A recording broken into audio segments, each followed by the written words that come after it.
prison education, also known as inmate education and correctional education, is a broad term that encompasses any number of educational activities occurring inside a prison. These educational activities include both vocational training and academic education. The goal of such activities is to prepare the prisoner for success outside of prison and to enhance the rehabilitative aspects of prison. Educational programs offered inside prisons are typically provided and managed by the prison systems in which they reside. Funding for the programs are provided through official correctional department budgets, private organizations, and the prisoners of the families. If the prisoner is pursuing education through a correspondence program, educational opportunities can be divided into two general categories: academic education and vocational training.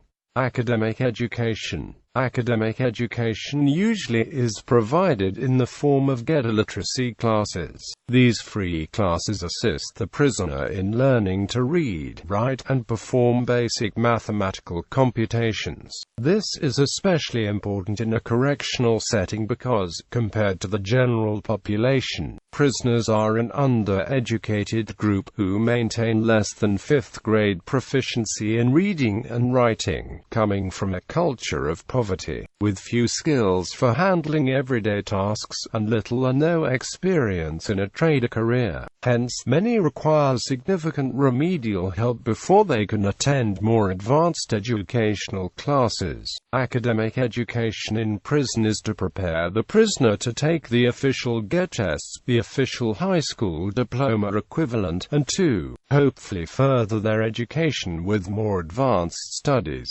After the student earns a GED, they are then usually offered the opportunity to further their education through in-prison programs. This continued education is coined adult continuing education in the federal prison system and is also free to participants. These are courses which are led by inmate instructors and encompass any number of topics. For example, at FCI Petersburg, the Education Department offers writing and publishing, personal finance, Spanish basic math, legal basics, and more. College-level education is also offered. In-person college-level programs offered through partnerships with local colleges and universities is the most effective. Due to funding and staffing concerns, the most used form for teaching college courses in prison is through mail correspondence. In 1994, Congress passed the Violent Crime Control and Law Enforcement Act. A provision of this act overturned a section of the Higher Education Act of 1965.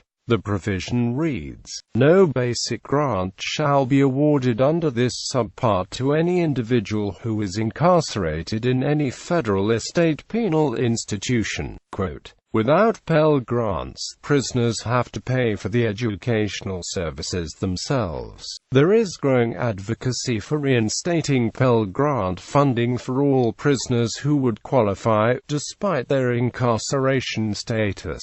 Perhaps the most prominent statement has come from Congresswoman Donna F. Edwards along with several other members of the House of Representatives who introduced the Restoring Education and Learning Act in the spring of 2015. At the executive level, the Obama administration is backing a program under development at the Department of Education that would allow for a limited lifting of the ban for some prisoners called the Second Chance Pell Pilot.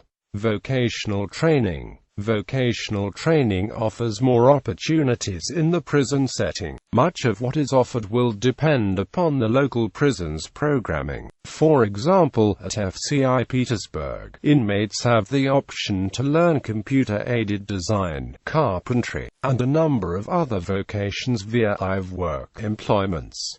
All of these are free to the prisoner participants. Outside of the prison setting, the prisoner can usually enroll in vocational correspondence education. These include legal studies, mediation, religious studies, and much more. All costs and fees are the responsibility of the individual prisoner and usually run from several $100s per course to several thousand per program of study. Vocational training via correspondence is almost exclusively less expensive than correspondence academic education. Statistics: the United States, with an incarcerated population of 2.30 million, has the largest prison population of any country in the world. The U.S. spends approximately $52 billion on corrections each year, with the cost of providing a college degree to an incarcerated student at $2,000 to $3,782 compared to $32,000 to $40,000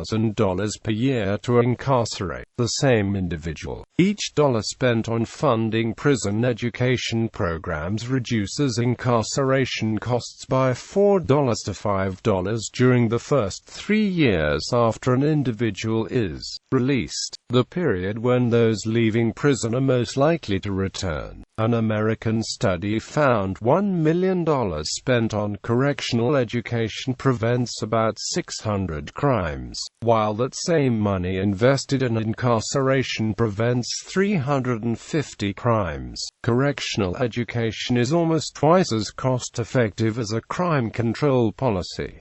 Funding allocation. California. There are different types of educational materials in the prison system. The programs that are available are adult basic education 1, 2 and 3, entertainment, technical classes and college courses. According to CDCR, all of these courses fall under the broader topic of rehabilitation programming in the prison system. According to the California Department of Corrections and Rehabilitation, the rehabilitation programming includes academic and educational opportunities, career technical education, substance abuse treatment programs, offender mentor certification program, long-term offender pilot program, storytime program, transitions program, Cal ID card program, residential multi-service centers, expansion of day reporting centers in communities,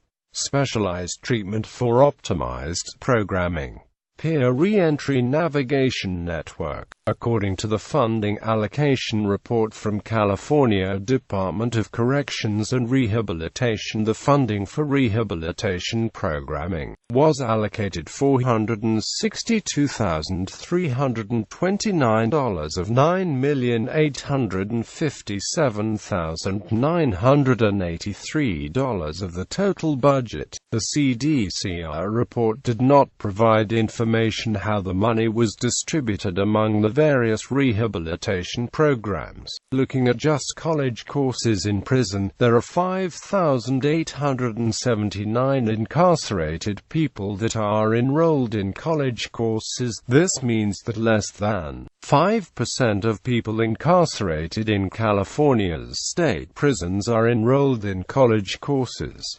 Reductions in recidivism. Recent research on prison education programs presents discouraging statistics on the current recidivism rate. The Institute for Higher Education Policy reported in 2011 that nearly 7 in 10 people who had been incarcerated will commit a new crime, and half will end up back in prison within 3 years. Given that about 95 out of every 100 incarcerated people eventually rejoin society, it is crucial that there are educational programs in the prison system. Not only is it important to develop programs in prison that are educational, but if recidivism is a goal, then there also needs to be support programs in the community to support the re-entry population. situation where they can either continue their education or get assistance in finding a sustainable job. Skeptics claim that, in many cases, prison education produces nothing more than better educated criminals.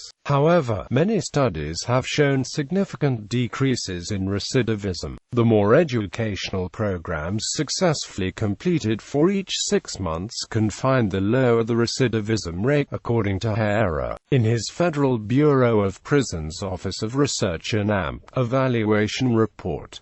Personal development. To those afforded the opportunity to further their education, it may be the first glimmer of hope that can escape the cycles of poverty and violence that have dominated their lives. Pursuing an education can also undo some of the damage accrued during the stay in prison. It can awaken senses numbed and release creativity that is both therapeutic and rehabilitative. With good skills and an education, released prisoners have a better chance at moving on with their lives despite their criminal record. 75% of college-educated ex-prisoners are able to find stable employment. Employment helps ex-prisoners stay out of prison, despite the formidable obstacles, including the social stigma of being an ex-con and state laws that bar them from professions requiring licensure. They will be dealing with these obstacles for the rest of their lives.